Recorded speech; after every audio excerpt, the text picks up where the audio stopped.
Gordon Hayward's opening night injury is one of the most memorable, heart-wrenching injuries in league history.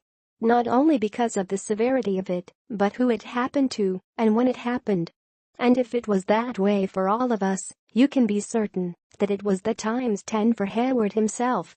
He outlined as much in a piece he wrote to fans on Facebook documenting the scenario, his recovery and how his family is doing since it all went down. Isaiah Thomas was one of the first people to talk to Hayward after his injury. After Hayward's injury, you'd obviously expect there to be a swell of concern and support for him. But you'd expect one of the first people to be there for him to be on his own team. Instead, it was former Celtic Isaiah Thomas who was at Hayward's side immediately after he was taken into the locker room. The first person who talked to me back there was Isaiah Thomas. He was already back there in a training room. I can't remember exactly what he said, but I know he said a prayer for me, like right next to me. He was just there for me. I've learned in a short time what a special guy Isaiah is. That's a pretty neat thing. Thomas is well known as a stand-up guy, but it takes a lot of character to show support to a player you were supposed to play with. Thomas's heart was broken after he was moved from Boston. He recruited Hayward himself. For him to show Hayward support is an awesome thing, just because he didn't have to. Hayward didn't know what happened when he landed. As many had stated after the injury happened, Hayward ran a backdoor play that routinely worked out for him in Utah. He went through it, set the play up, and ran it exactly as he was supposed to. But this time, when he came down, he knew something was wrong. Immediately, I knew something was off, but when I landed, it wasn't a huge amount of pain. I rolled over and saw my foot, and it was pointed in completely the wrong direction. My first thought was, oh, this isn't good. There's something very wrong here. I felt a sense of panic come over me and signaled to the ref, hey, look at this. You've got to stop the game. And still, it didn't seem like it was hurting that much. This just goes to show you that this can pretty much happen at any time and anywhere on the floor. All it took was one misstep, and a play Hayward has probably run hundreds of times throughout his career put him out for the season. Hayward's surgery was tense. Anytime you see an injury like this, you know there's a major surgery coming with it. It was evident that Hayward probably wouldn't be back for the season, but from what he says, the injury could have had a far worse result. Hayward had broken bones and torn ligaments, but there was potential, according to Hayward's doctors, for cartilage damage. As far as the plan for surgery, it had 3 parts.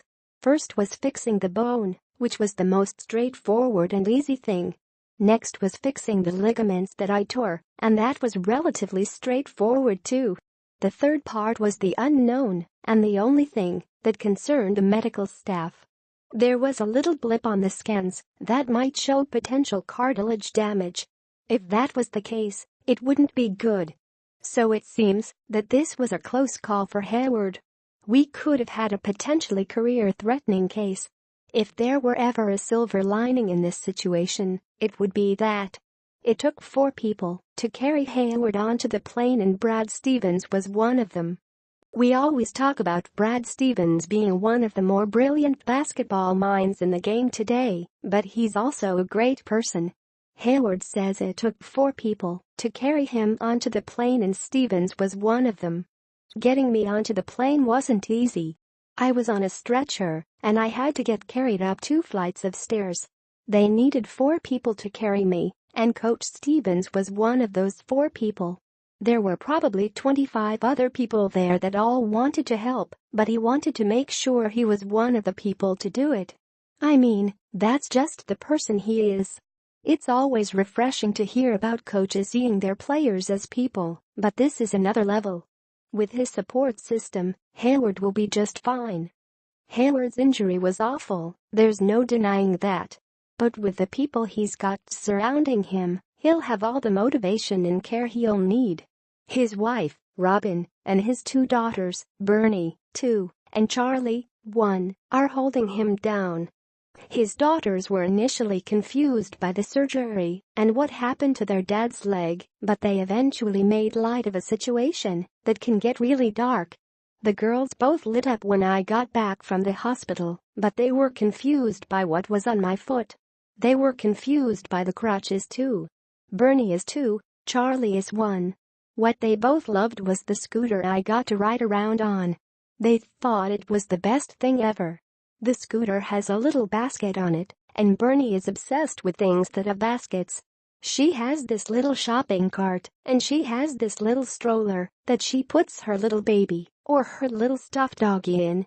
She wanted me to ride around with her doggy in my basket, which was pretty comical. These are the moments that Hayward will always remember from his recovery. The grueling rehab, strenuous surgery, and long timetables don't matter as long as he has the support from his family that he needs.